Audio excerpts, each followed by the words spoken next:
Muy bien, buenos días a todos. Me da muchísimo gusto a quienes acaban de llegar, darles la bienvenida a esta sesión de consolidación de del primer módulo del Diplomado de Insuficiencia Cardíaca que lleva a cabo el Instituto Nacional de Cardiología. Nuestro profesor, uno de nuestros profesores, quizá más importante en este momento, es el doctor Juan Carlos de la Fuente, que ya lo estoy viendo por acá. Hola, doctor, ¿cómo estás? Buenos días. Hola, buenos días a todos. Bienvenido, doctor. Sabemos que el día de hoy vas a estar un poco ocupado. Nos gustaría comenzar a platicar contigo acerca de esta sesión de consolidación, que nuestros acompañantes y asistentes al diplomado nos platiquen qué dudas han tenido, cómo podemos trabajar con ellos. Hola, doctor Carlos Guizar, ¿cómo estás? ¿Está cerrado tu micro? Hola, muy buenos días a todos. Qué gusto estar con ustedes. Buen día, Juan. ¿Qué tal, Samuel? Buenos días. Buenos días, buenos días. Me da gusto verlos. Es un honor tener a los dos profesores titulares de este primer módulo. Qué bueno que se pudieron conectar tan temprano. A mi espalda, bueno, en su pantalla, mejor dicho, pueden ver la presentación de nuestros ponentes principales. El doctor Francisco Baranda lo van a estar viendo todas las sesiones porque él es el titular del diplomado, pero nuestros profesores, quienes han estado en contacto con ustedes, haciendo sus presentaciones, grabando sus videos, son en esta ocasión el doctor Carlos Guizar y el doctor de la Fuente. Al doctor de la Fuente lo van a ver creo que todo el diplomado conectado y dando sesiones, y lo cual nos da muchísimo gusto.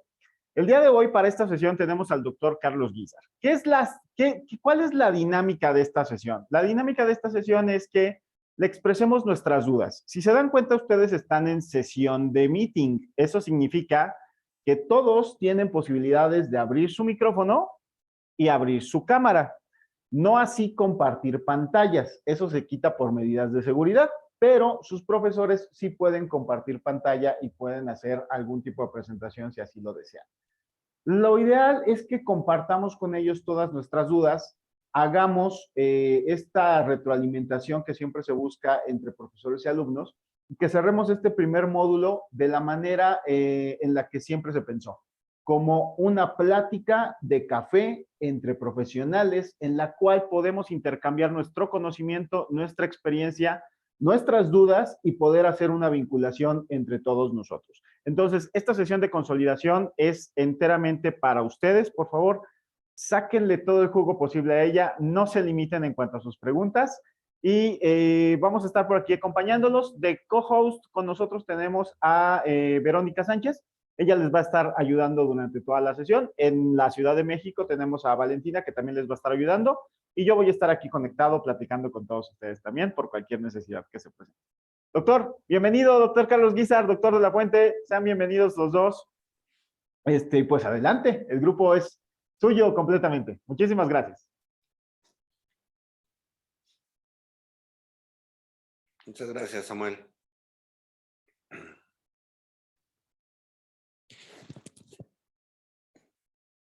Bueno, doctores, pues como se pudieron dar cuenta durante este primer módulo, que creo que fue bastante interesante, y aun cuando las pláticas pudieron ser quizá un poco breves, de repente para lo que implican algunos de los temas, pues evidentemente la idea es con este tipo de sesiones retroalimentarlos, de lo que ustedes además vayan leyendo un poquito con la bibliografía.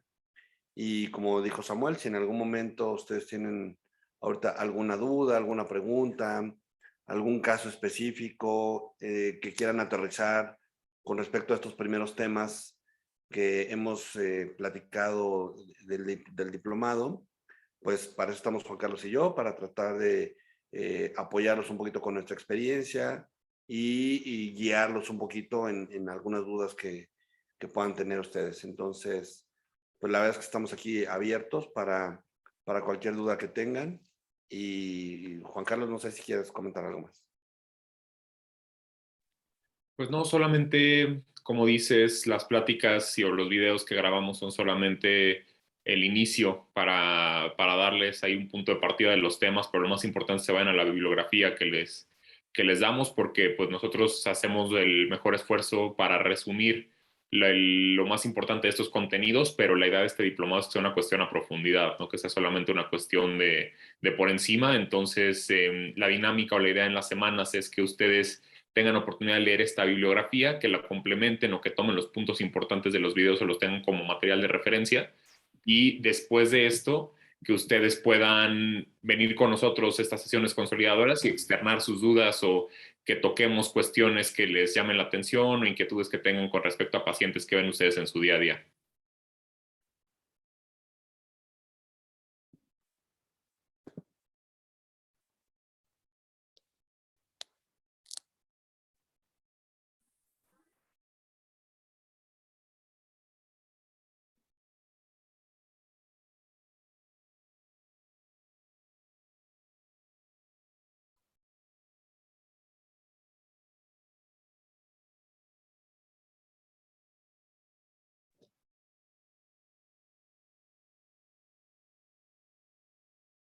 Veo por ahí muchos nombres desconocidos. Afortunadamente, qué bueno que les interesa esta parte de falla cardíaca, porque créanme que, como pudimos ver en la plática de epidemiología, es una enfermedad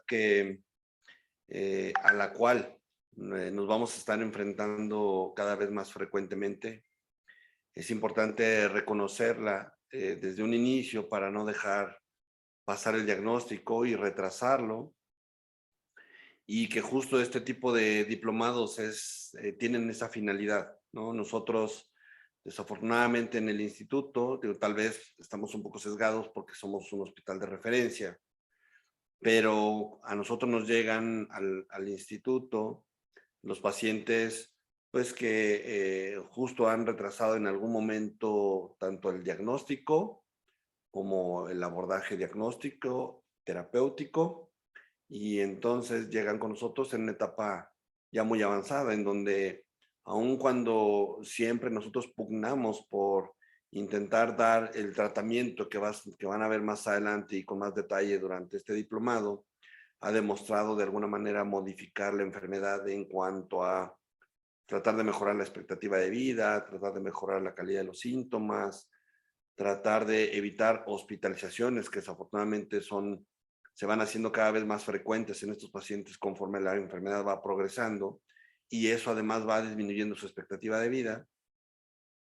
Pues nosotros, vuelvo a repetir, siempre tratamos por implementar estos fármacos, pero a veces el paciente llega tan avanzado en la enfermedad justo por un retraso en el diagnóstico o por un inicio oportuno del tratamiento, que desafortunadamente lo toleran poquito, tenemos que ir con mucha calma, y la ventana de tiempo, el cual ya esta enfermedad tan avanzada nos permite mantener a este paciente con una expectativa de vida o un mejor pronóstico, pues es muy cortita, y rápidamente tenemos que pensar en estrategias más avanzadas, como puede ser trasplante o dispositivos de asistencia ventricular, que en términos, más prácticos son una especie de corazones artificiales, ¿no? Para todos los médicos que no están habituados a este término, o bien, desafortunadamente, en muchos de los casos, cuidados paliativos. Ojo, cuidados paliativos en falla cardíaca, como lo debería de ser en todas las enfermedades, no quiere decir abandonar al paciente, y esto también lo vamos a tocar, es tratar de ofertarle al paciente, dentro de lo limitado que implica ya no poder ofrecer algo más o diferente, pues la mejor calidad de vida posible en lo que le reste de vida al paciente, ¿no? Entonces, creo que aquí ya tenemos algunas preguntas en el chat. Tengo el doctor Carlos Guillermo de Gante. Si quiere, doctor, yo podría leer la pregunta, pero me gustaría que incluso pudiéramos interactuar de manera verbal, así nos vamos conociendo y nos vamos habituando a ustedes durante este diplomado y vamos entrando en confianza. Entonces, si quisiera, le pediría si pudiera abrir su micrófono, y con mucho gusto escuchamos su pregunta.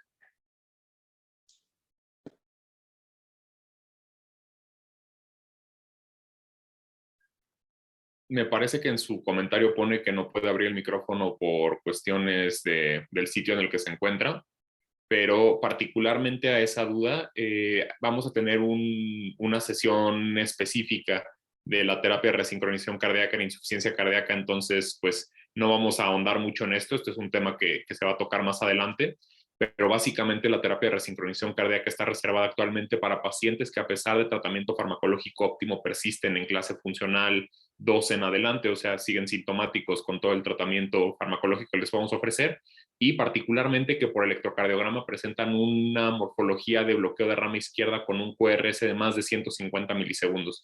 Este es el grupo de pacientes que más hemos visto que derivan beneficio.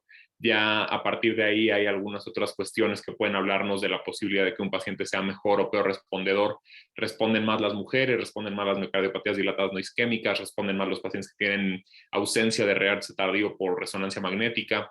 Entonces hay varias cuestiones, pero muy al punto, contestando la pregunta: pacientes que persisten sintomáticos con tratamiento farmacológico y que tienen un QRS ancho con morfología de bloqueo de rama izquierda.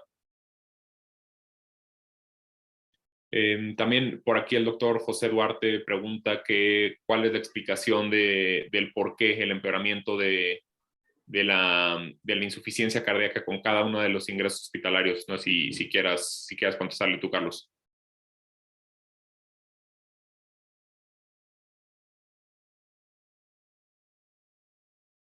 Tienes apagado tu micro. Bueno, en realidad, pues es que esto va de la mano un poco de la progresión de no poder bloquear de manera adecuada las vías fisiopatológicas que se irán comentando a lo largo del diplomado, pero básicamente la persistencia de la activación del sistema renal angiotensina-aldosterona, del sistema nervioso simpático, van haciendo que el paciente cada vez entre en una situación de mayor remodelado, mayor fibrosis. Evidentemente puede haber situaciones además dentro de las comorbilidades, porque hay que recordar que estos pacientes son muy comórbidos, ¿no? Tienen arritmias, tienen cuestiones no cardiológicas alrededor, como puede ser anemia, EPOC, etcétera. Y todas estas cuestiones que van haciendo que el paciente se hospitalice, pues incluso pueden generar una mortalidad importante dentro del hospital, ¿no? Por ejemplo, si un paciente en falla cardíaca entra en sepsis, pues incluso a lo mejor no necesariamente va a fallecer de la falla cardíaca, va a fallecer por una cuestión no asociada al corazón, que en este caso sería la sepsis, pero en un paciente muy vulnerable. Pero básicamente sería la progresión en cuanto a mayor fibrosis, mayor remodelado. Acuérdense que no todo es el ventrículo, conforme las aurículas se van remodelando, mayor atriopatía, que le llaman, mayor probabilidad de que el paciente desarrolle fibrilación auricular, que se vuelve una comorbilidad importante, porque además de tirar el gasto, pues al paciente limita de alguna manera que el paciente pueda controlar su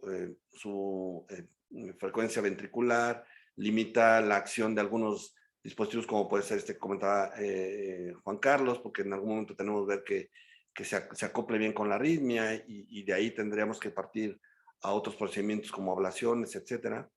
Pero creo que la explicación es básicamente que el remodelado y la fibrosis van avanzando y esto predispone al paciente pues a una mayor propensión a descompensaciones y a una menor respuesta incluso a los tratamientos, y que evidentemente el hecho de que el paciente tenga cada vez más fibrosis lo predispone también a una mayor probabilidad de arritmias ventriculares. Entonces, creo que la respuesta básicamente sería esa. No sé si quieras comentar algo más con respecto a esto, Juan Carlos.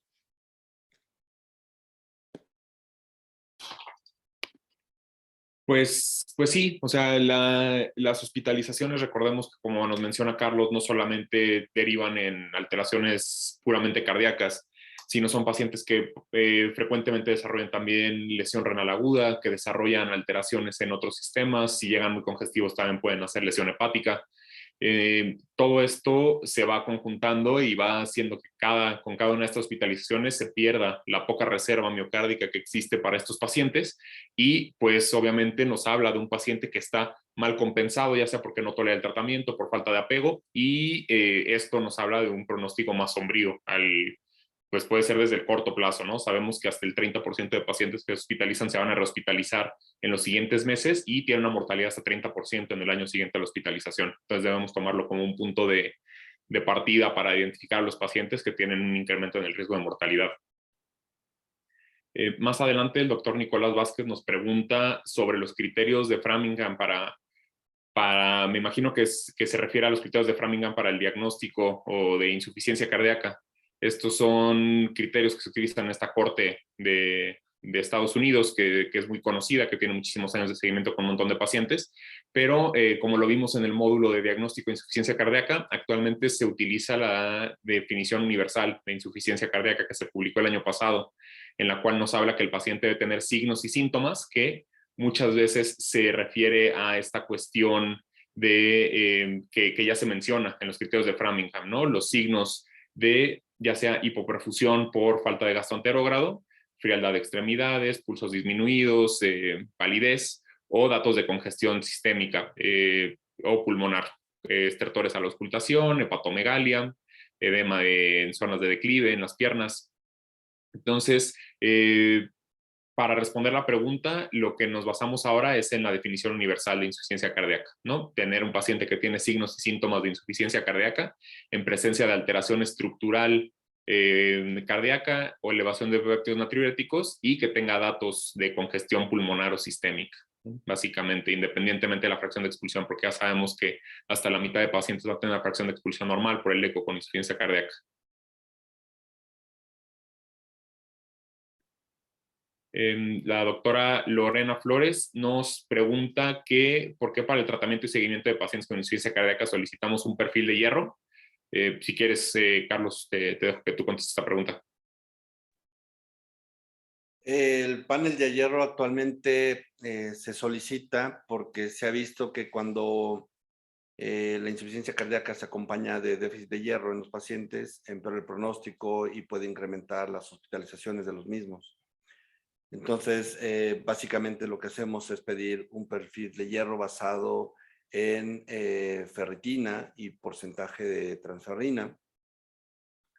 Y de acuerdo a si cumplen o no algunos valores específicos, que también va a haber un tema de esto más adelante en la parte de comorbilidades y con respecto a anemia e insuficiencia cardíaca, verán que hay criterios muy específicos con respecto a estos dos valores de ferritina y porcentaje de transferrina, en donde si los pacientes los cumplen, está indicado administrar hierro, pero hierro de manera intravenosa en forma de carboximaltosa férrica.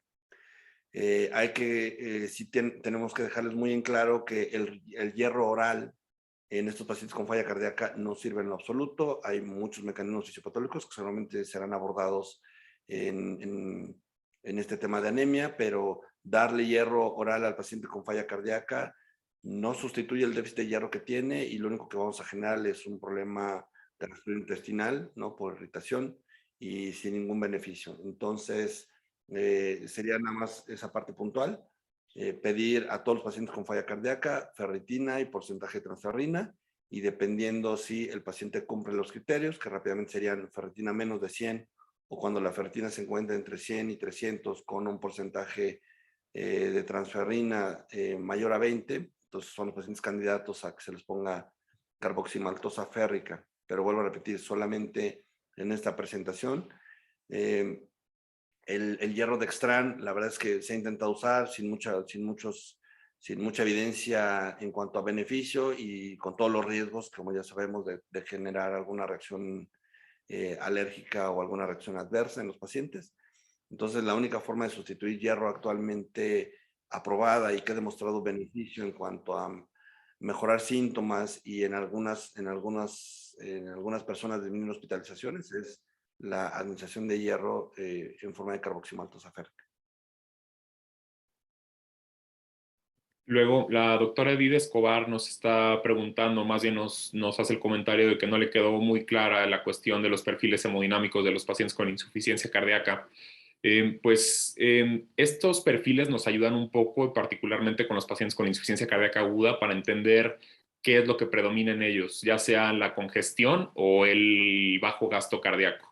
Entonces, en la presentación vimos que por lo general lo presentan como una cuadrícula, en la cual en el eje de las X podemos observar bueno, eje de las X o de las Y, ¿no? Y independientemente no es fijo, pero en uno de los ejes vemos que el paciente nos hablan si está bien o mal perfundido. Entonces, esto hablamos un paciente bien perfundido, es un paciente que está caliente, que tiene buena perfusión distal con los signos de la exploración física que ya hablamos, y un paciente que está frío es un paciente que está mal perfundido. Entonces, son pacientes en quienes si se encuentran fríos, vamos a asumir que tienen alteración en el gasto cardíaco.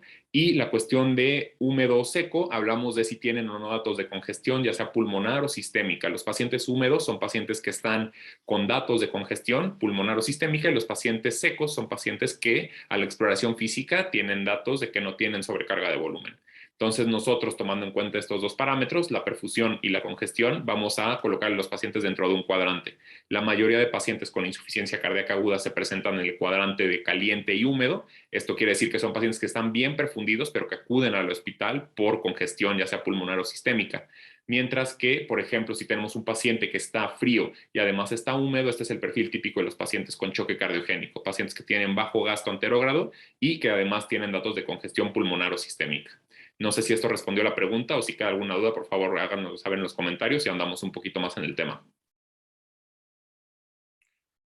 Sí, después viene la pregunta de la doctora Gloria Eugenia, que dice, en los pacientes con enfermedad renal crónica con tasa de filtrado glomerular menos de 30, en donde los ISGLT2 que han demostrado ser fármacos de utilidad para la insuficiencia cardíaca, ¿hay una indicación para que puedan manejarse con precaución o simplemente se excluyen? Básicamente, esto también se va a abordar más adelante en el diplomado, pero para no dejar sin respuesta a la pregunta, recordar que los dos ISGLT2 actualmente aprobados para falla cardíaca son dapaglifosina y empaglifosina. Dapaglifosina ha demostrado tener un perfil de seguridad con tasas de filtrado glomerular por arriba de 30 y empaglifosina con tasas de filtrado glomerular un poquito más abajitos, arriba de 20. Entonces sería como para responder un poquito a la pregunta, o sea, sí se pueden dar empaglifosina de 20 para arriba, dapaglifosina de 30 para arriba, y los mecanismos y todos los ensayos que han demostrado esto pues se abordarán en la clase del diplomado correspondiente. Y bueno, la doctora Roxana Díaz hace la pregunta sobre los pacientes con insuficiencia cardíaca con fracción de expulsión mejorada. ¿En cuánto tiempo se debe evaluar este cambio? Y si mejoran 10 puntos pero no alcanzan el 40%, ya no entran dentro de esta categoría. Bueno, pues esta es una nueva categoría que se trata en las guías. No existía antes tal cual la definición para este grupo de pacientes, y muchas veces en las guías crean este tipo de rubros o este tipo de clasificaciones para estimular que la gente desarrolle más investigación al respecto, porque es un grupo en el que tenemos poca información, ya sea de qué hacer con el tratamiento cuando ya mejoró la insuficiencia cardíaca, que tenemos algunos datos particularmente en pacientes con insuficiencia cardíaca de etiología no isquémica, que aquellos que suspenden el tratamiento una vez mejorada la fracción de expulsión, una gran proporción de ellos recae en la insuficiencia cardíaca, vuelven a elevar péptidos natriuréticos y disminuye de nueva cuenta la función ventricular. Pues la definición es muy estricta. Si mejora 10 puntos pero no sobrepasa el 40%, continúa siendo una fracción de expulsión reducida, ¿no? Para que hablemos de mejorada tiene que pasar por ese punto de corte del 40%. Entonces, si tenía 20 y sube a 30, pues a pesar de que han sido los 10 puntos porcentuales, sigue por debajo de 40 y no se considera una insuficiencia cardíaca con fracción de expulsión mejorada. ¿Y en cuánto tiempo se debería hacer la reevaluación? Pues que yo sepa o que esté enterado, las guías no hacen una mención específica al respecto. Sin embargo, para muchas cuestiones en insuficiencia cardíaca, particularmente para valorar efecto de tratamiento, suele hablarse de un periodo más o menos entre 3 y en algunos casos hasta 6 meses, como suele hacerse en el caso de pensar que el paciente pudiera ser candidato a otro tipo de terapias como desfibriladores o resincronizadores cardíacos.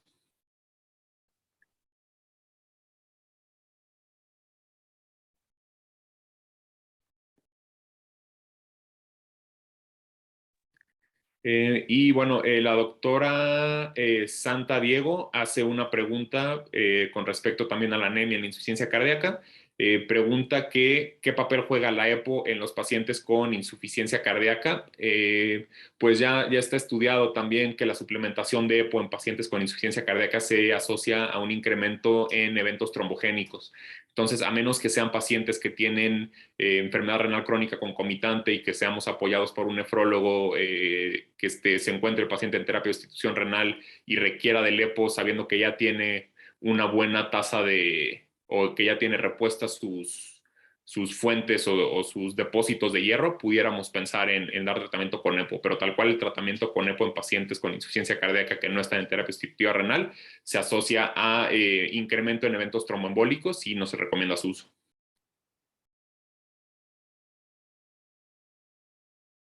No sé si alguien más tenga alguna otra duda de alguno de los otros temas que se hayan tocado, ¿no? Recordemos que en este módulo tocamos los temas de epidemiología, de la definición y diagnóstico, un abordaje inicial del bloqueo neurohumoral, el diagnóstico, el algoritmo diagnóstico que nos presentan las guías, unas generalidades de insuficiencia cardíaca con fracción de expulsión preservada y reducida. No sé si alguien más tenga algo que comentar al respecto.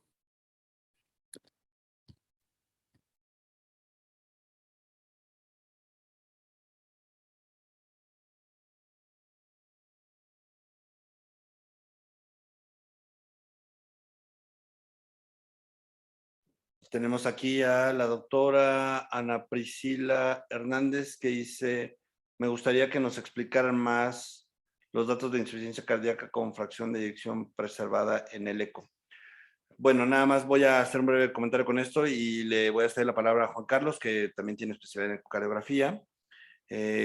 Tenemos que recordar que como cualquier fenotipo de insuficiencia cardíaca, lo importante es sospechar la misma.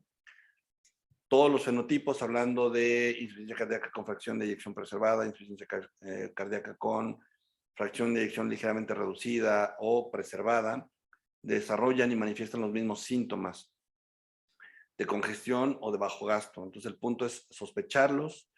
En la parte de generalidades no se los comenté, pero para el diagnóstico de insuficiencia cardíaca con fracción de eyección preservada hay dos scores, que es el americano y el otro es el europeo, en donde se basan en criterios clínicos y en criterios ecocardiográficos, básicamente el americano, y el europeo incluye básicamente criterios ecocardiográficos y criterios de laboratorio basados en péptidos natriuréticos. Dependiendo, pues, lo que tengamos disponible, pues es el que podemos utilizar. Los dos han demostrado tener un adecuado rendimiento para poder diagnosticar a estos pacientes con insuficiencia cardíaca con fracción de eyección preservada. Pero básicamente es, si no tengo péptidos natriuréticos, utilizaría yo el score americano, que incluye variables como hipertensión, obesidad, edad, etcétera, más una variable muy específica dentro del ecocardiograma, que ahorita Juan Carlos les va a comentar. Y el score europeo básicamente se basa en la sospecha, ¿no? Por signos y síntomas, que eso es muy importante, como hemos comentado. Y sí, en variables ya un poquito más específicas de ecocardiograma, junto con péptidos natriuréticos, dependiendo si el paciente está en ritmo sinusal o en fibrilación auricular. Pero para el tema específico de las variables por eco, pues le dejo la palabra a Juan Carlos. Muchas gracias. Recordemos que los pacientes con insuficiencia cardíaca con fracción de expulsión preservada tienen también datos de disfunción sistólica por otros parámetros que no son la fracción de expulsión. Tenemos múltiples maneras de evaluar la función sistólica cardíaca que no es exclusivamente la fracción de expulsión.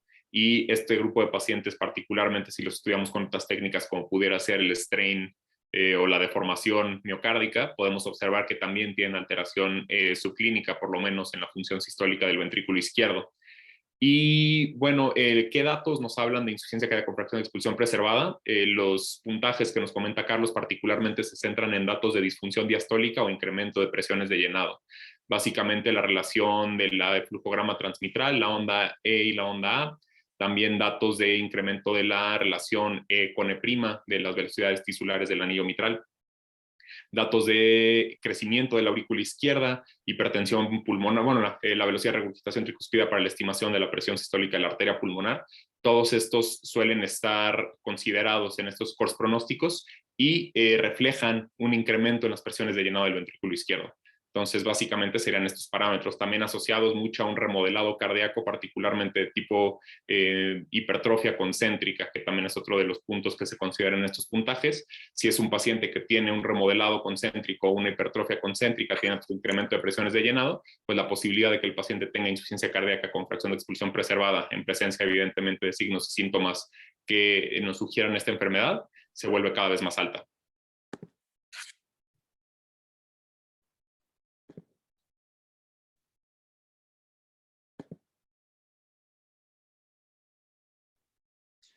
Creo que en el escenario clínico, el que sería, digamos, el más práctico sería el H2FPEF, que es el score americano, que toma en cuenta, como bien les comenté, variables clínicas, sobre todo, que es el peso, ¿no? Hablando de un índice de masa corporal mayor a 30, si el paciente es hipertenso y que esté bajo 2 fármacos con respecto al tratamiento de la hipertensión, si tiene fibrilación auricular, si tiene hipertensión pulmonar, demostrar también por ecocardiograma, demostrando una presión sistólica reportada de la arteria pulmonar de mayor de 35, o si es mayor de 60 años.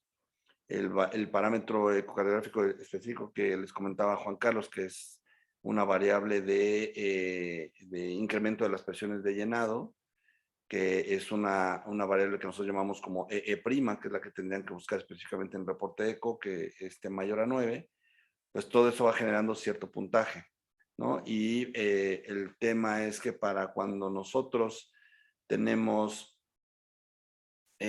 puntajes arriba de 6, pues básicamente tenemos ya prácticamente el diagnóstico.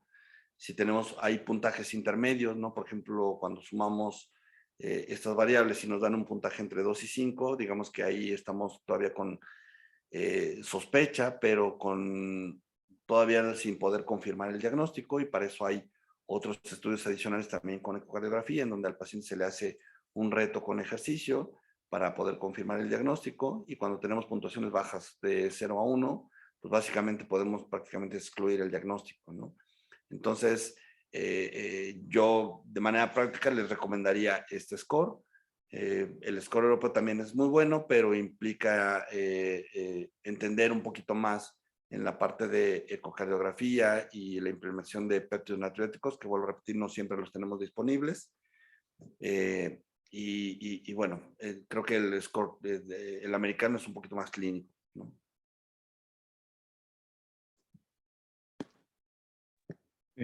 La doctora Lorena Flores hace una pregunta, nos pregunta que por qué la capa muscular cercana al pericardio inicia la disfunción microvascular y lleva a fibrosis y no es de manera generalizada en todo el músculo cardíaco.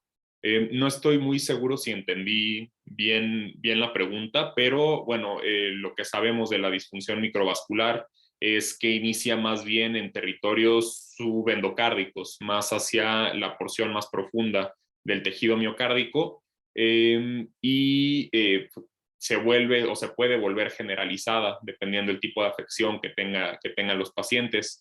No sé si la pregunta va un poco más hacia la parte de el tipo de realce tardío intramiocárdico que solemos ver en los pacientes con miocardiopatía dilatada no isquémica. No me queda muy clara la pregunta, no sé si la doctora quisiera aclarar un poquito. Mientras tanto, vamos a pasar con la siguiente pregunta, que nos preguntan que si la insuficiencia cardíaca con fracción de expulsión levemente reducida se trata como la fracción de expulsión reducida o la fracción de expulsión preservada. Pues también esta es una de las nuevas clasificaciones que nos proponen en las guías de insuficiencia cardíaca, tanto de las guías americanas como europeas que se presentaron en los últimos años. Y pues es un área de investigación que está todavía tratando de entenderse, pero por lo que sabemos de la epidemiología, pareciera ser que los pacientes con insuficiencia cardíaca con fracción de expulsión levemente reducida tienden a parecerse un poco más, tanto en etiología como en características de los pacientes, a los pacientes con insuficiencia cardíaca con fracción de expulsión reducida, que a los pacientes con fracción de expulsión preservada. Y las guías dan un grado de evidencia menor que el de la reducida, pero también hacen recomendaciones sobre el tratamiento con los mismos 4 fármacos que utilizamos para la fracción de expulsión reducida en este grupo de pacientes.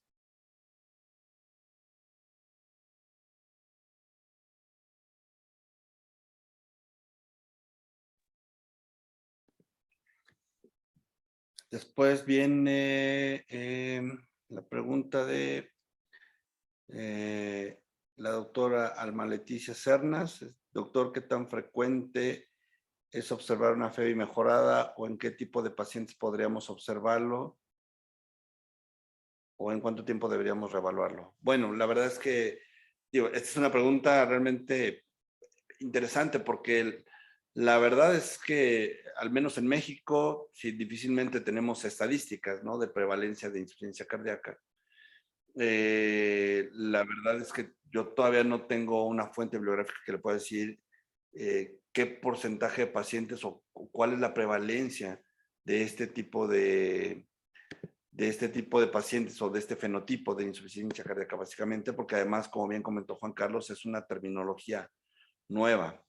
Ahora, sabemos que es relativamente frecuente, sí, en algunas patologías. Por ejemplo, un paciente que desarrolla miocarditis, ¿no?, en un contexto, por ejemplo, viral, en donde el paciente llega a urgencias con una insuficiencia cardíaca aguda por miocarditis. Inicialmente le podemos hacer estudios por eco o por resonancia y podemos ver que la fracción de eyección anda en 30-35%. Obviamente estabilizamos al paciente, empezamos toda esta parte del tratamiento del bloqueo neurohormonal, ¿no?, para bloquear estas vías fisiopatológicas que se echan a andar. Y con el tiempo resulta que la paciente en el seguimiento, ya sea ecocardiográfico o por resonancia magnética, resulta que la paciente ya de 35 pasó a 45 o pasó a 50, una vez que pasó también el evento agudo que propició la inflamación miocárdica, ¿no? Entonces, miocarditis puede ser un claro ejemplo de un paciente que puede tener una fracción de eyección mejorada. Otros pacientes, por ejemplo, un paciente, también incluso pacientes con infartos, que llegan con una gran cantidad de miocardio en esos momentos aturdidos por el evento de isquemia, y si nosotros logramos darle un tratamiento adecuado de reperfusión, ya sea por trombolisis o por angioplastía primaria o por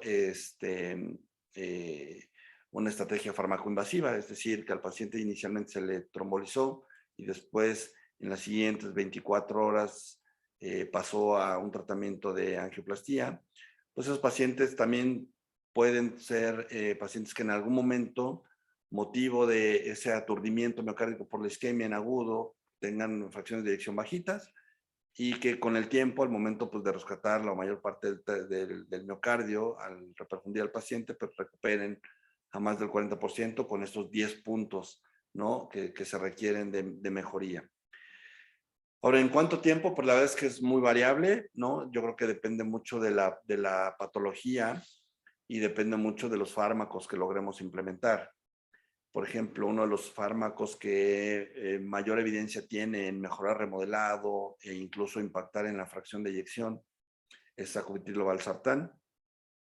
Y sacubitril/valsartán ha demostrado en diferentes estudios que también se van a tocar en el tema específico de cuando se aborde los ARNIs, en estudios como Evaluate o algunos otros estudios, han demostrado que esta mejoría puede llevar 6 o 12 meses después del tratamiento, y es como más o menos, ¿no? Yo creo que el tiempo en donde nosotros podríamos ver qué paciente pudo haber mejorado su fracción de eyección.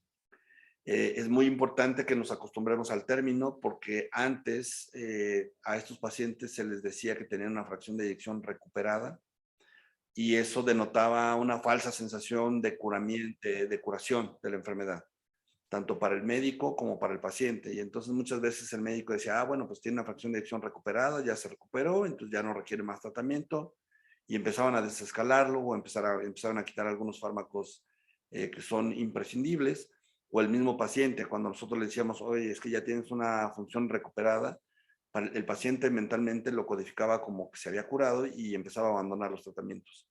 Es muy importante que este concepto de fracción de eyección recuperada lo abandonemos y nos quedemos con la parte de fracción de eyección mejorada y que así se lo hagamos ver al paciente. O sea, vamos bien, estás mejorando en la función, probablemente no vas a llegar a algo normal, pero estás mejorando y la mejoría es gracias a los tratamientos y por lo tanto son tratamientos que deberás tener durante mucho tiempo y prácticamente a lo largo de toda tu vida, hasta que, bueno, no vengan estudios que puedan decirnos que de manera segura en estos pacientes pudiéramos en algún momento desescalar los tratamientos sin que haya probabilidad de recaídas, que hasta el momento no tenemos. Entonces, muy importante que estos pacientes con fracción de eyección mejorada, pues sepamos que el tratamiento debe de continuarse y no es motivo esta mejoría para desescalar. Nos preguntan también la doctora Villalobos sobre, dentro del algoritmo de diagnóstico de insuficiencia cardíaca, ¿qué utilidad tiene el marcador CA125?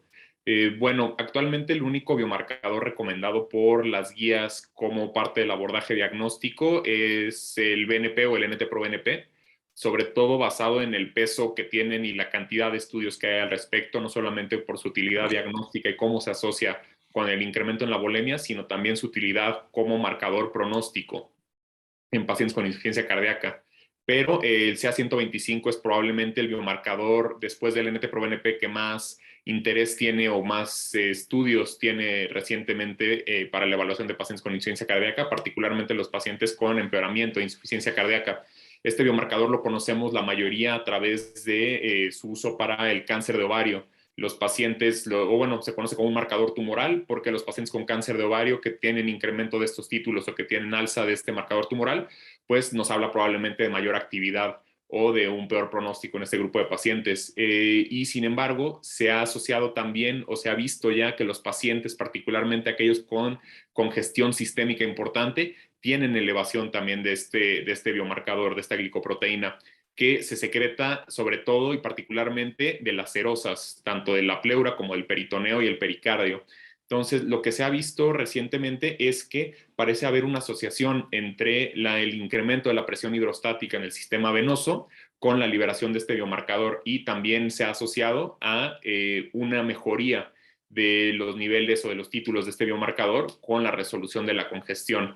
Entonces, para contestar la pregunta, todavía no tiene un lugar en el algoritmo diagnóstico, pero yo no tengo dudas que en un futuro intermedio, cuando ya haya más datos al respecto, cuando se termine de estudiar, probablemente se incluya en el algoritmo diagnóstico, particularmente para estratificar el riesgo en aquellos pacientes con congestión persistente.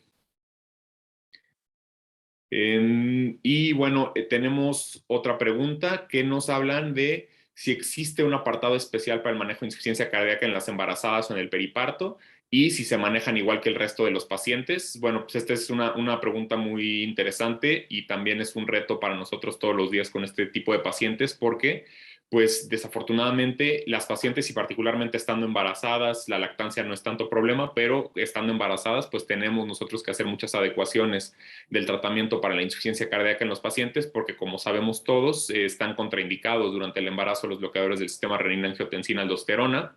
Entonces, pues no podemos dar IECAS, no podemos dar ARA2, no podemos dar ARNIS, no podemos dar tampoco inhibidores del receptor mineralocorticoide. Lo cual nos deja básicamente, me parece que no hay datos tampoco de la seguridad del uso de los ISGLT2 en el embarazo, entonces nos quedamos prácticamente solamente con el uso de beta bloqueadores y vasodilatadores directos como la hidralazina y los nitratos.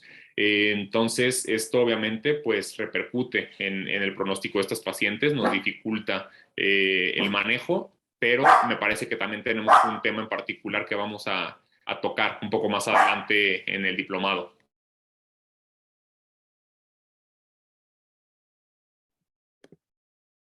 Y con respecto a esta pregunta, sí quisiera hacer mucho énfasis en donde, vuelvo a repetir, o sea, aquellas enfermedades como esta, miocardiopatía periparto, que no se sospechan, no se diagnostican, ¿no? Entonces, es muy importante recordar que hay factores de riesgo en las pacientes embarazadas que pueden predisponer a esta condición, como puede ser preeclampsia o que la paciente tenga hipertensión asociada al embarazo, que las pacientes multigestas, o que tengan más de 30 años. Los síntomas siguen siendo lo mismo, pero a veces se pueden confundir con este estado de gravidez, ¿no? Al final del embarazo, en donde muchas personas o muchas mujeres pueden, por este tema ya de presentarse justo y característicamente la miocardiopatía periparto al final del embarazo o en los primeros meses post-embarazo, pero sobre todo al final del embarazo, en donde la paciente ya está muy gordita, se empieza a dermatizar, que puede ser muy propia de la fisiología del embarazo y además la paciente referirse cansada y con edema. Por eso, justo como dice Juan Carlos, es todo un reto para nosotros poder diagnosticarla, porque muchas ocasiones se confunde con eso, ¿no? Y la verdad es que sí hemos tenido casos en donde el diagnóstico ha pasado por alto, porque no se piensa en que la paciente puede tener miocardiopatía periparto, cuando al final del embarazo les refieren que se están hinchando o que tienen falta de aire, porque justo lo asocian a esto. Pero la recomendación sería, perdón, la recomendación sería que si una persona viene con un embarazo relativamente estable y de manera súbita empieza a tener más disnea o se empieza a edematizar y no tiene alguna causa justificable con respecto a la parte del embarazo, pues sí sospechar de esta patología, mandar a hacer de manera oportuna el ecocardiograma, ¿no? Para poder estratificar si el paciente está en un escenario de dilatación ventricular con fracción de eyección bajita, y como dijo Juan Carlos, dependiendo del escenario, establecer el tratamiento adecuado. Nos hacen la pregunta también de qué tan frecuentes son las arritmias en la insuficiencia cardíaca y cómo se deben tratar. Bueno, pues las arritmias son frecuentes, tanto las arritmias auriculares como las arritmias ventriculares. Los pacientes, a medida que progresa la enfermedad o a medida que están en clase funcional más avanzada, tienen más carga de arritmias. Sin embargo, también tenemos la buena noticia que los medicamentos de modulación neuromoral no solamente tienen efecto para disminuir síntomas y mejorar la supervivencia de los pacientes, sino que también tienen efectos benéficos sobre la tasa de mortalidad arrítmica en este grupo de pacientes. Tenemos datos ya bastante duros sobre el beneficio tanto de beta bloqueantes como de espironolactona, de sacubitrilo valsartán en la mejoría de este tipo de mortalidad. El tratamiento es el mismo que en pacientes sin insuficiencia cardíaca. Para pacientes con fibrilación auricular particularmente está ahora más en boga el buscar el control de ritmo de manera temprana, ya que estudios más pequeños con pacientes muy seleccionados, como pudiera ser el caso de EF, han demostrado que el llevar a los pacientes con insuficiencia cardíaca y fibrilación auricular a una estrategia de control de ritmo con ablación del FA pudiera mejorar la supervivencia en este grupo de pacientes. Y bueno, siempre tener en mente que si un paciente ya hizo una arritmia ventricular sostenida o tuvo un evento de muerte súbita avanzada, se debe colocar un desfibrilador implantable.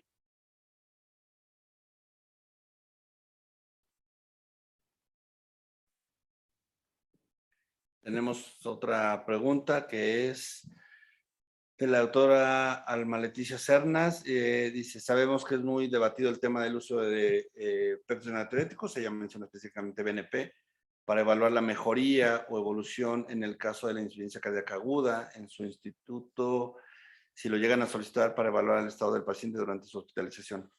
Bueno, básicamente los péptidos natriuréticos, como ya comentamos, tienen dos funciones: establecer diagnóstico y pronóstico.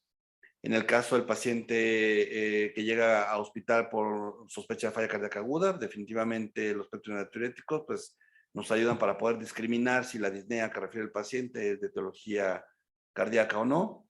Entonces se tiene, ahí sí normalmente lo que hacemos en el protocolo de evaluación de todo paciente con sospecha de falla cardíaca al ingreso o al triage en el instituto es solicitarle péptidos natriuréticos. Y una vez que se confirma, pues la verdad es que no hay ninguna evidencia sólida para demostrar que el uso rutinario o seriado de los natriopéptidos durante la hospitalización del paciente tenga algún impacto en cuanto a mejorar desenlaces. Lo que sí podemos utilizar y sí se recomienda en alguna bibliografía es que cuando nosotros estamos pensando ya dar de alta al paciente porque ya tenemos mejoría clínica, hay que recordar que uno de los principales determinantes de rehospitalización temprana de los pacientes es que el paciente se vaya con congestión residual. Y para esto, pues la clínica tiene muy poca sensibilidad, y si nosotros solamente nos basamos en la clínica, pues podemos estar dejando ir hasta en un 40% de los pacientes con cierto grado de congestión residual, que eso los va a predisponer a rehospitalización temprana. Ahí es cuando los péptidos natriuréticos tienen nuevamente un valor importante, vuelvo a repetir, pero es ya justo como para evaluar el que realmente nosotros hayamos tenido una descongestión adecuada de nuestros pacientes y evaluar el alta de los mismos.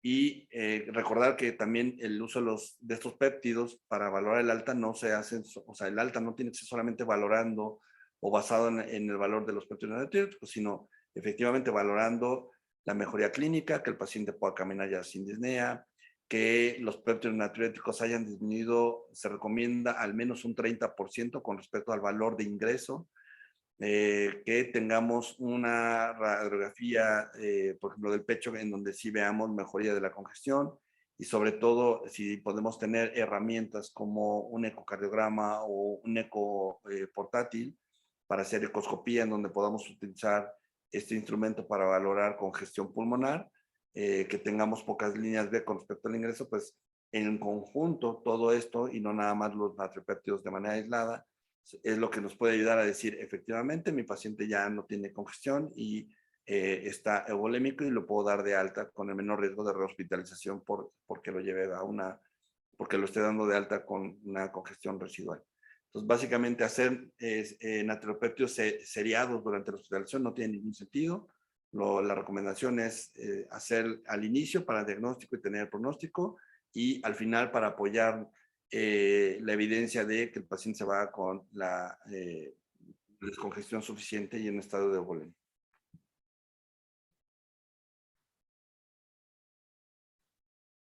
Después viene otra pregunta que dice, ¿qué corte de BNP pro BNP, bueno, supongo que es NT pro BNP, utilizar para el diagnóstico de insuficiencia cardíaca en pacientes obesos? Juan.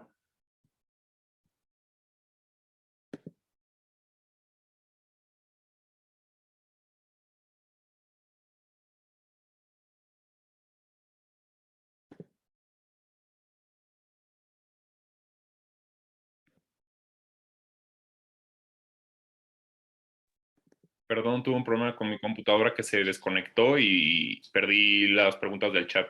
Carlos, no sé si tú puedes hacer favor de... Ya, bueno, nada más comentar que, bueno, recordar que los puntos de cortes establecidos para diagnóstico con péptidos natriuréticos en el escenario ambulatorio, es decir, en donde el paciente ingresa con nosotros, en el consultorio es BNP mayor o igual a 35 o NT pro BNP mayor a o igual a 125, ¿no? Picogramos por mililitro, pero justo como comenta la doctora, en los pacientes obesos, estos péptidos natriuréticos pueden estar disminuidos, y pueden estar tan disminuidos incluso hasta en un 50%. Entonces, sobre este punto de corte, si el paciente tiene, si nos llega un paciente, sobre todo con índices de masa corporal por arriba de 35, el NT pro BNP, digamos, si el punto de corte que nosotros comentamos está arriba de 125, pues con un NT pro BNP en estos pacientes que tengan un índice de masa corporal arriba de 35, pues sería más o menos 65-70, ¿no? Y en el caso del BNP, pues sería arriba, por ejemplo, de 20, eso no estaría confirmando el diagnóstico, pero vuelvo a repetir, una vez que nosotros tengamos la evidencia de los péptidos natriuréticos, tenemos que correlacionarla con las alteraciones en la función o en la estructura del corazón mediante un ecocardiograma. Después viene otra pregunta del doctor Jorge Aceituno. Dice, hola, buenos días, doctores.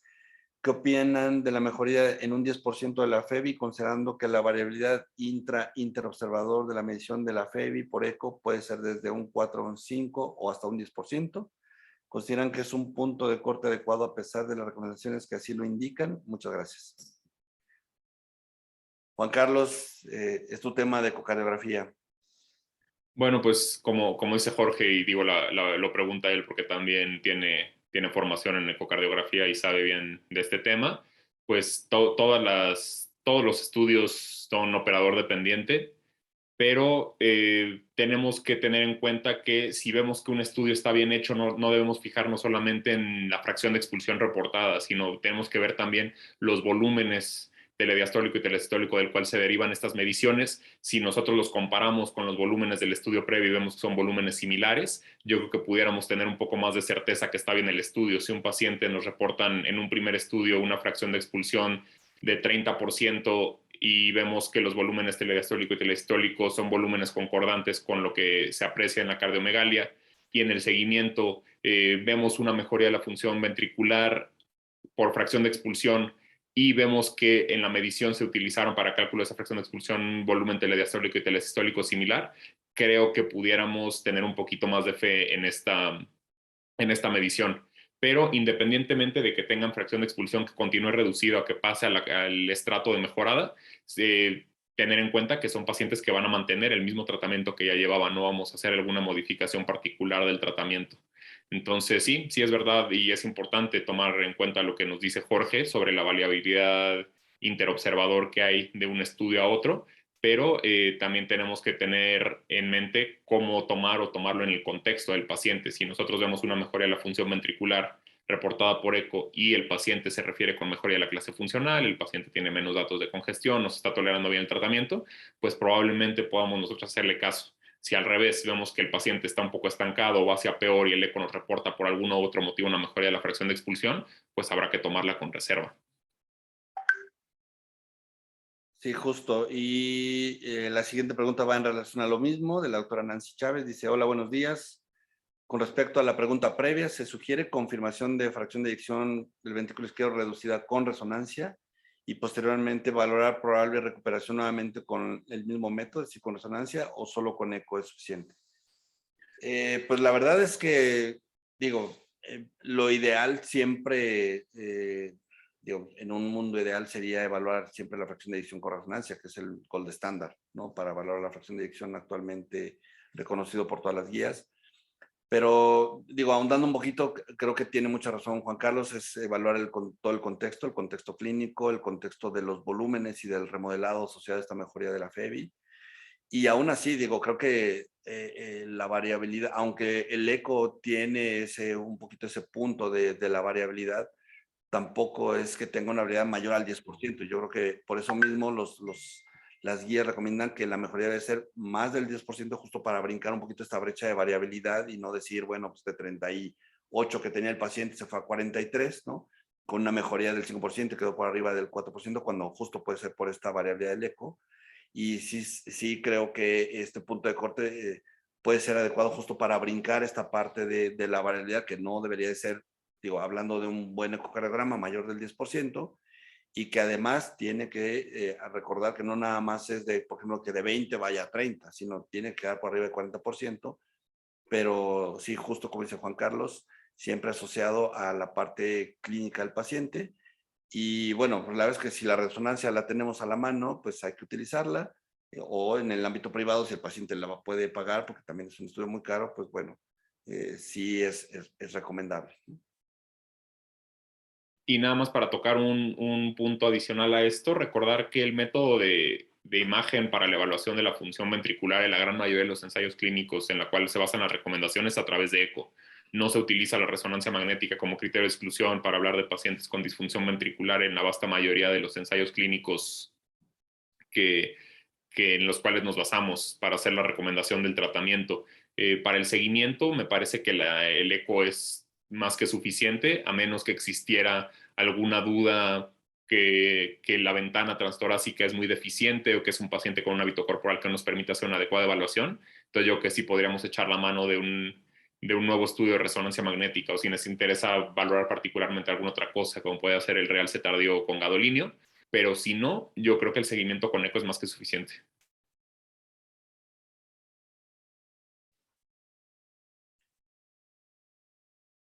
Y nada más, bueno, es algo, es un consejo, quisiera escuchar la opinión de Juan Carlos con respecto a esto.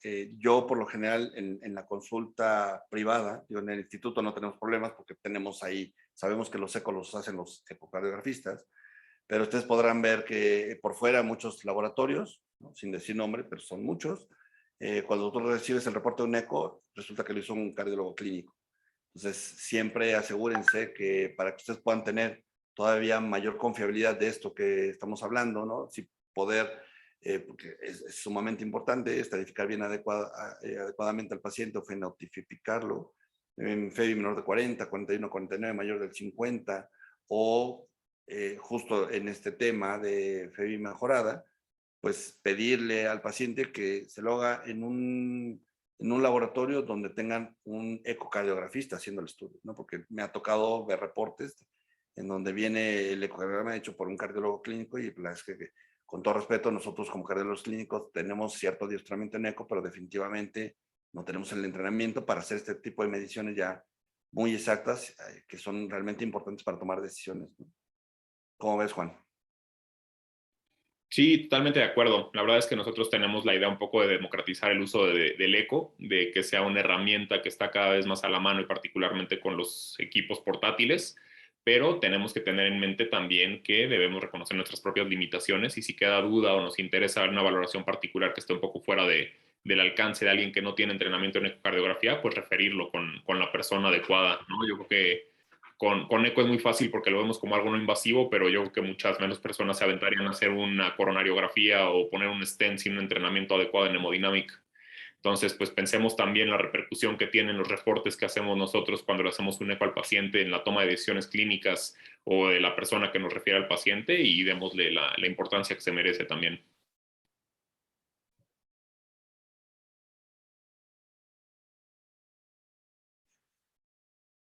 Bueno, pues hasta el momento ya no tenemos más preguntas. No sé si algunos de los doctores que nos acompañan nos quisiera compartir algún caso interesante, algún caso en donde se hayan atorado, que pudiéramos aterrizar con respecto a estos primeros temas de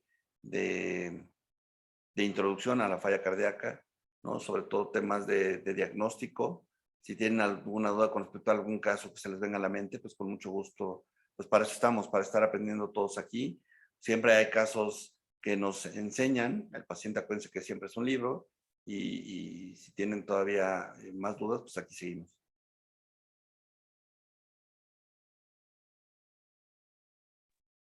Y bueno, pues mientras vemos si se animan o no a hacer alguna otra pregunta, también creo que es importante hacer un poco resumen de todo lo que se tocó en este módulo. Nos interesaba particularmente que tuvieran en mente que en cuanto a la epidemiología, ¿no? Que esta es una enfermedad que en sitios donde se tienen datos un poco más que son creíbles, que es la causa número 1 de hospitalizaciones para pacientes mayores de 65 años a nivel mundial en países de primer mundo, que es una cuestión, un problema de salud pública que impacta importantemente en el gasto en salud pública, que hasta la mitad de los pacientes con insuficiencia cardíaca van a ser pacientes con fracción de expulsión preservada y tenemos que saber identificarlos adecuadamente. Y bueno, pues las herramientas, primero partiendo del diagnóstico, que todos hablemos el mismo idioma, utilicemos las definiciones que sugiere la definición universal de insuficiencia cardíaca y también utilicemos los algoritmos diagnósticos que me parece que son bastante claros al respecto, ¿no? La clínica, los péptidos natriuréticos y el eco, ¿no? Es básicamente lo que se necesita para hacer el diagnóstico. Tenemos aquí una pregunta del doctor Javier Méndez que nos dice si existe diferencia entre dar la mitad de la dosis del ISGLT2 o dar dosis plena en insuficiencia cardíaca con fracción de expulsión reducida. Pues recordemos que la única dosis aprobada tanto de empaglifosina como de dapaglifosina para el tratamiento de insuficiencia cardíaca es de 10 miligramos de los dos medicamentos. Son medicamentos que son bastante bien tolerados por los pacientes y acaso lo que hemos notado nosotros es que particularmente en algunas personas las infecciones genitourinarias pudieran llegar a ser a veces un poco el impedimento o la traba para que el paciente se mantenga tratado. Pero en cuanto al hemodinámico, en cuanto a lo que se refiere a función renal, a control de glicemia, son fármacos que son bastante inocuos, que se toleran muy bien y se tiene la ventaja de que es una sola dosis, ¿no? Que no se debe titular el medicamento una vez que se inicia. Entonces, yo particularmente no vería el motivo de iniciar media dosis. Nosotros siempre iniciamos al paciente con la dosis de 10 miligramos. Recordemos que hay otras dosis distintas para pacientes, pero con la idea de que sea tratamiento para diabetes o efecto hipoglucemiante y no en insuficiencia cardíaca. No sé si Carlos quieras añadir algo al respecto. Con respecto a, perdón, me perdí un poquito, como que la señal se me fue.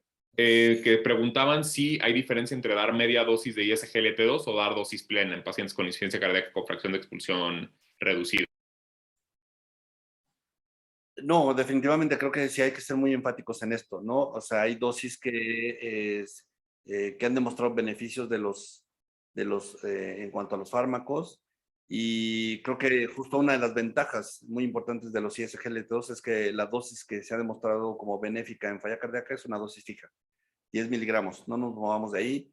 Por ahí nosotros en algún momento, por ejemplo, subimos la dosis, sobre todo de empaglifosina, que viene en una presentación de 25 miligramos, pero la estamos subiendo no porque creamos que escalar a esa dosis nos va a traer un mayor beneficio en la parte de falla cardíaca del paciente, sino la subimos porque el paciente además viene con un descontrol en la glicemia y por tratar de mejorar ese control metabólico.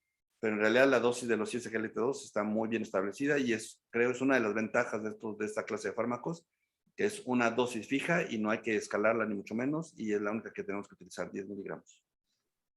Hay otro par de preguntas después, pero la última pregunta del doctor Nicolás Vázquez la quiero retomar un segundo porque toca el mismo tema para que no estemos saltando de una cosa a otra.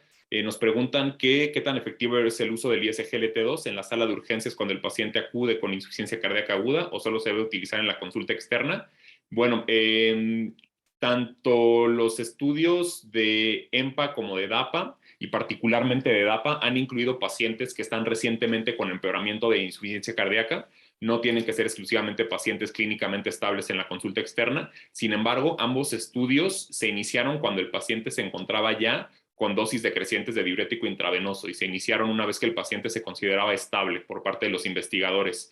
Se acaba de publicar recientemente en el Congreso Europeo de Cardiología un ensayo clínico con el uso de acetazolamida para la insuficiencia cardíaca aguda, que es un inhibidor de la anhidrasa carbónica que actúa en el túbulo contorneado proximal, que ayuda a evitar la reabsorción proximal de sodio en el túbulo contorneado.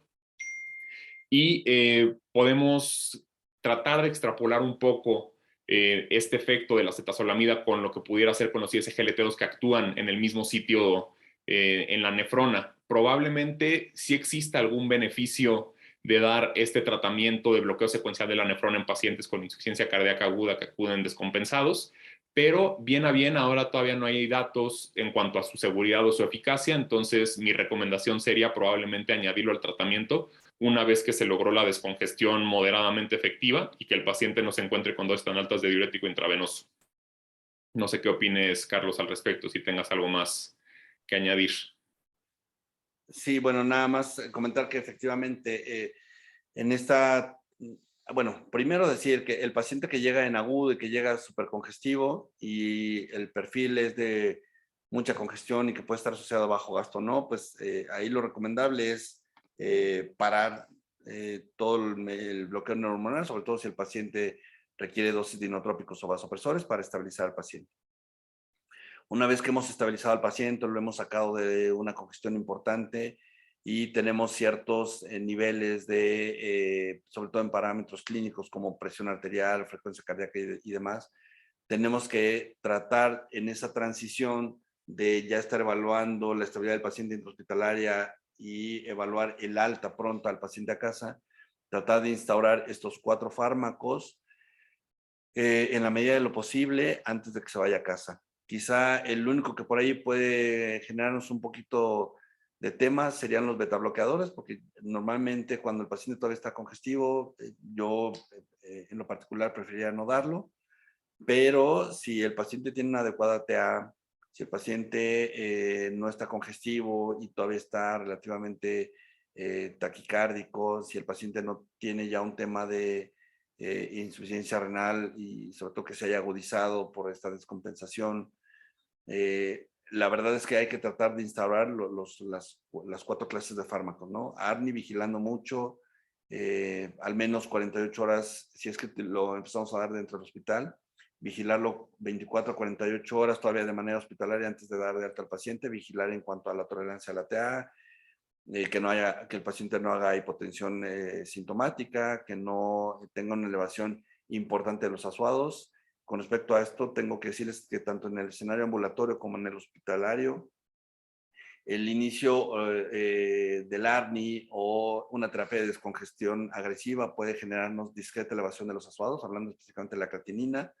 Muchas veces esto nos asusta y nos hace inmediatamente suspender el fármaco y tenemos que pensar que discretas variaciones de la creatinina hasta 0.3, pero que no se asocian con una disminución del volumen urinario del paciente, no se consideran como daño real agudo. De hecho, hay un término muy específico que se llama pseudoempeoramiento de la función renal, que son justo estas pequeñas variaciones de la creatinina asociadas a una descongestión agresiva o al inicio del ARNI, pero que no nos tienen que llevar a suspenderlo, sino nada más es vigilancia de estos parámetros que en algún momento van a regresar a lo normal. Y específicamente los ISGLT2, vuelvo a repetir, los ISGLT2 son actualmente, creo, de los fármacos pues, más seguros, y en el escenario en donde un paciente ingresó por algo descompensado, ya lo tenemos eubolémico y no estamos con necesidad de inotrópicos o vasopresores, al menos en 24 horas, deberían de iniciarse en el ámbito intrahospitalario con miras a que se vaya a casa. Nos preguntan también sobre el doctor Edgar García, sobre cómo debemos iniciar el tratamiento, la cuádruple terapia para pacientes con insuficiencia cardíaca con fracción de expulsión reducida. Y bueno, lo comentamos un poco en la clase de generalidades del tratamiento de insuficiencia cardíaca con fracción de expulsión reducida. Debemos siempre tener en mente cómo está nuestro paciente, porque hay quienes son proponentes intensos del inicio simultáneo de los 4 fármacos. Nosotros solemos ser un inicio un poco más escalonado, sin embargo, tiene que ser un inicio que sea rápido, no tener esta idea que existía antes de iniciar un medicamento, titularlo a dosis tope hasta iniciar el siguiente medicamento. Tenemos que tener en mente el contexto clínico de nuestro paciente, particularmente cómo está su presión arterial, cómo está la función renal del paciente, cómo está la frecuencia cardíaca y cómo están los niveles de potasio. Y teniendo en cuenta estas 4 variables, nosotros vamos a ver si el paciente se beneficia más de uno u otro, si nos va a poder tolerar el inicio de uno u otro, evaluar un par de semanas la tolerancia al tratamiento y después ir agregando. Por ejemplo, si el paciente tiene una presión arterial sistólica que está limítrofe, probablemente dejaríamos el inicio del sacubitrilo valsartán un poco diferido y probablemente iniciaríamos primero con espironolactona y un ISGLT2. Si el paciente tiende a estar más congestivo, probablemente se beneficia más del inicio de un ARNI que de un beta bloqueante, como ya les hablaba Carlos. Entonces, no hay una sola receta que funcione para todos. Tenemos siempre que contextualizar a nuestro paciente y ver cómo está tolerando el tratamiento y con base en eso después ir añadiendo el resto de fármacos que nos faltan. Y sobre el mismo tema, también el doctor Roberto Rodríguez nos pregunta si existe lugar para el uso de la trimetazidina, particularmente como tratamiento para la insuficiencia cardíaca. No hay ningún dato que yo conozca que hable del beneficio de la trimetazidina, ni en síntomas, ni en pronóstico para estos pacientes, pero si es un paciente que, además de insuficiencia cardíaca, tiene angina que no ha respondido a las primeras líneas de tratamiento, como puede ser el beta bloqueante o un calcio antagonista, recordar que los no dihidropiridínicos están contraindicados en disfunción ventricular, pudiéramos considerar utilizar trimetazidina, pero para la angina, no para la insuficiencia cardíaca.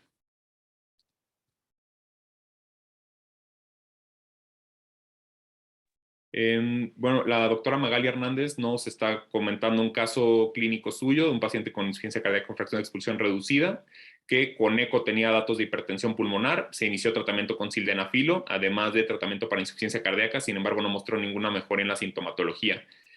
Mi duda es, en pacientes con hipertensión pulmonar asociada a falla cardíaca, ¿cuál sea el tratamiento con más evidencia en cuanto a su uso? Pues el uso de vasodilatadores pulmonares, como pudieran ser los inhibidores de la fosfodiesterasa, los inhibidores de la endotelina, el sildenafilo, el bosentan, el ambrisentan, este tipo de medicamentos están contraindicados en pacientes con insuficiencia cardíaca con fracción de expulsión reducida, o más bien en pacientes con hipertensión pulmonar que es secundaria a una enfermedad cardíaca del lado izquierdo. Son medicamentos que han demostrado no ser seguros en este grupo de pacientes y nuestra recomendación sería no utilizarlos. Particularmente hay cierto grupo de pacientes con insuficiencia cardíaca avanzada que van para trasplante cardíaco que están con mucha elevación de resistencias vasculares pulmonares, pudiera pensar en usarse de manera con una vigilancia súper estrecha. Pero tal cual el escenario clínico que nos plantea, doctora, yo creo que no tiene lugar el uso de estos medicamentos en este grupo de pacientes, particularmente por la falta de seguridad o el posible daño que se ha asociado a su uso. El tratamiento adecuado sería una descongestión intensa y agresiva en estos pacientes y titular en la medida de lo posible el resto de tratamiento para insuficiencia cardíaca. No sé si, Carlos, tengas algo más que añadir. Sí, justo. Y bueno, aquí seguramente sería un poquito que ahondáramos más en el caso de la paciente. Seguramente la hipertensión pulmonar pudiera ya estar asociada a una disfunción del ventrículo derecho, que es cuando ya estamos en una etapa ya muy avanzada de la falla cardíaca también, y es uno de los fenotipos cuando ya la falla cardíaca es predominantemente derecha, porque ya el lado izquierdo generó tanta hipertensión pulmonar que afectó al ventrículo derecho, es particularmente uno de los fenotipos que tienen peor pronóstico. Y sí, justo como dice Juan, este tipo de medicamentos no se recomiendan, y tratar de buscar la causa, si es una valvulopatía, a ver si todavía es candidato a operarse, si es un problema de congestión crónica, pues tratar de aliviarla lo más que se pueda. Pero es justo eso, o sea, estos fármacos definitivamente pues no los estaremos recomendando en este escenario. La doctora Alma Leticia con otra pregunta sobre si los pacientes con eventos previos de insuficiencia cardíaca y con infarto del miocardio, si se observa mejor o mayor beneficio al usar EMPA-ODAPA, o si no existe diferencia entre uno y otro. Y bueno, tanto los ensayos clínicos pivotales para la aprobación de la empaglifosina y la dapaglifosina, ambos incluyeron pacientes de etiología tanto isquémica como no isquémica, y pareciera ser cada vez más como se acumulan los datos que es un beneficio con efecto de clase, que no, es independiente del tipo ISGLT2 que se utiliza. Tenemos datos también de sotaglifosina, que es benéfico para pacientes con insuficiencia cardíaca. Entonces, particularmente, si hay diferencia entre uno y otro, yo diría que no.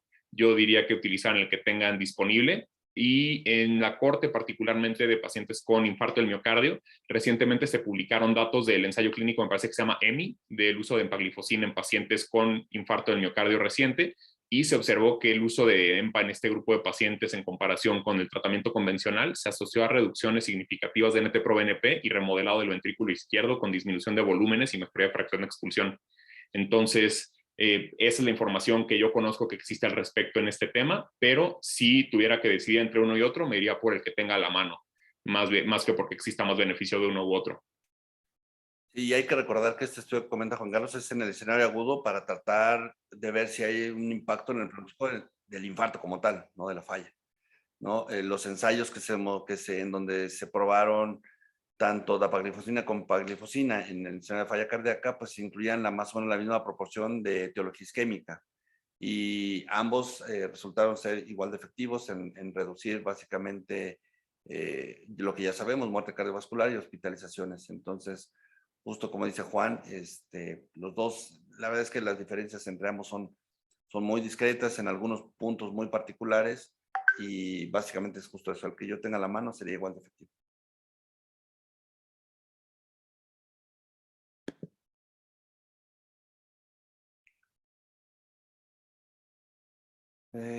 ¿Qué más? Ya lo de la trimetazidina ya, la doctora García ya. Hasta el momento, pues parece no haber ninguna otra pregunta. Entonces, no sé, Samuel, tú dinos cómo continuamos.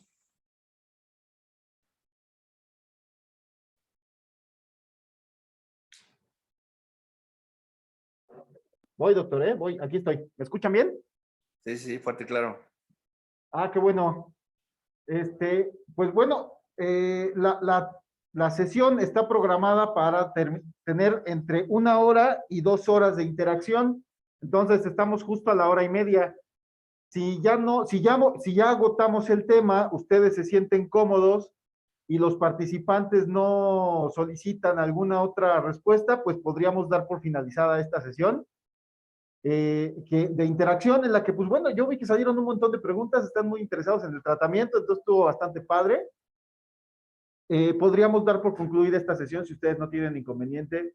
Doctor Juan Carlos, si tiene alguna cosa más que decir, o doctor Guizar, si tiene algo más que decir, pues hagámoslo de este momento. Aquí viene otra pregunta que dice Edgar García: ¿en qué momento considerar el uso de estimuladores de GMP cíclico, específicamente Vericiguat? ¿Hay disponibilidad en México? ¿Vericiguat tiene evidencia? Bueno, Vericiguat se probó en un escenario en donde eran pacientes ya con insuficiencia cardíaca en un escenario un poco más avanzado, que estaban teniendo ya eventos de hospitalizaciones o descompensaciones frecuentes. Pero aquí hay algunos temas con Vericiguat que yo veo justo en el estudio cardinal o pivotal que se llamó Victoria. Es uno, los pacientes se dio en la era de cuando todavía no estaban los ISGLT2. Entonces, digamos que Vericiguat tuvo, a bien demostrar una disminución, aunque no tan importante como otra clase de fármacos, porque apenas alcanzó el 9%, ¿no? En cuanto al punto de muerte cardiovascular y hospitalizaciones, pero justo fue en pacientes que no estaban bajo tratamiento con ISGLT2. A mí en lo particular me quedaría la duda si pudiéramos tener el mismo efecto de vericiguat en un paciente que tuviera los 4 fármacos de los cuales estamos hablando y que son actualmente sí los recomendados como clase 1, que es ARNI, betabloqueador, antialdosterónico e ISGLT2. Y 2, el tema es que también tiene un efecto también con respecto a la disminución de la presión arterial. De hecho, uno de los criterios de inclusión era que no tuviera una presión arterial sistólica, no me acuerdo si menor a 100 o 110. Y el punto es empezar a tener este tipo de combinaciones, ¿no? Porque justo estos pacientes, por lo menos estos pacientes que entran dentro de los criterios que se pidieron para el estudio con vericiguat, pues en nuestro caso son pacientes ya avanzados, en donde las presiones arteriales apenas nos alcanzan 100 milímetros de mercurio, 110, y sobre esto hay que iniciar el ARNI, ¿no? Y sabemos que el ARNI seguramente nos va a bajar la presión, ¿no? En algún porcentaje, y después de ahí habría que ver si agregándole el beta, o sea, vamos, a lo que me refiero es todo el tratamiento fundamental, ver con qué presión arterial tiene el paciente, y después sobre eso ver si nos tolera vericiguat. Disponibilidad del médico todavía no, y riociguat por ahí vi un estudio recién que salió publicado, pero la verdad es que todavía no hay una evidencia sólida, ¿no? Como si al menos la tiene vericiguat en este estudio de Victoria. ¿Tú qué opinas con respecto a eso, Juan? Pues sí, me parece, digo, opino lo mismo que tú en cuanto al tratamiento con vericiguat. Primero, pues no está todavía aprobado en México, todavía no hay disponibilidad en México para utilizarse.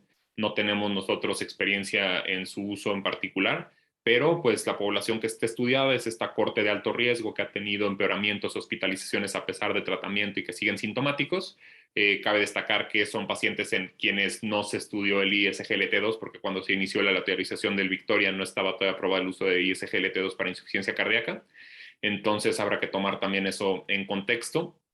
En cuanto al uso de riociguat, no sé si tal cual para la mejoría de insuficiencia cardíaca y fuera del contexto de hipertensión pulmonar exista algo de evidencia. Si hay, la verdad es que yo no la conozco.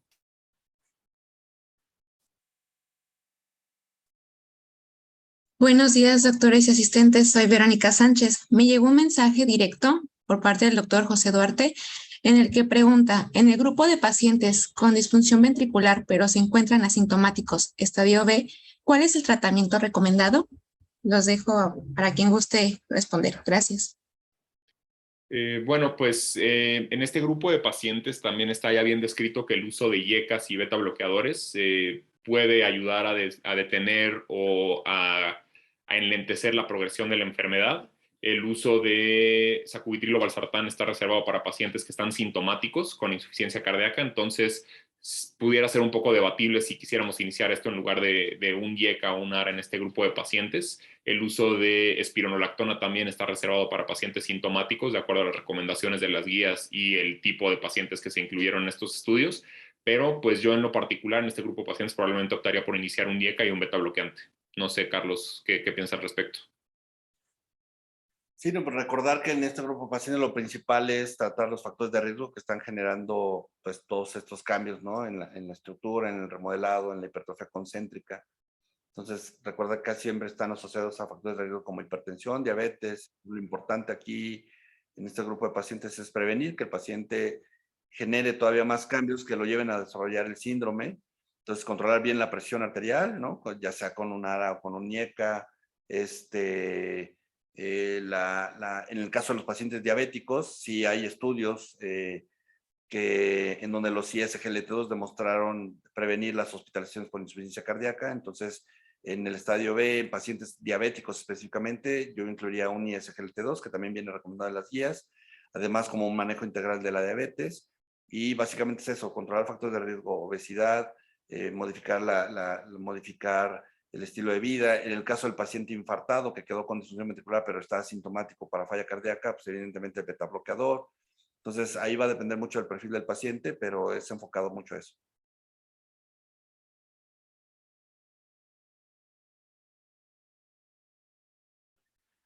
Doctor, es una pregunta, Aceituno, ¿en dónde podemos revisar la bibliografía sugerida por cada tema? En la plataforma únicamente encontré los videos de las clases y las presentaciones en formato PDF.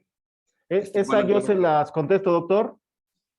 Terminando la sesión, ya tenemos habilitado un repositorio de documentos.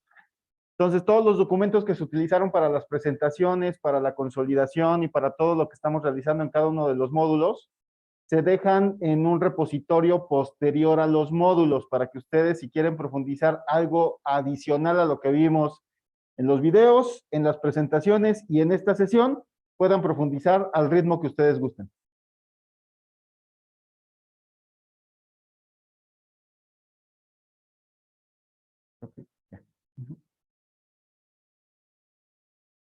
Bueno, parece que ya agotamos ahora sí todas las preguntas, incluida la que nos leyó esta Vero.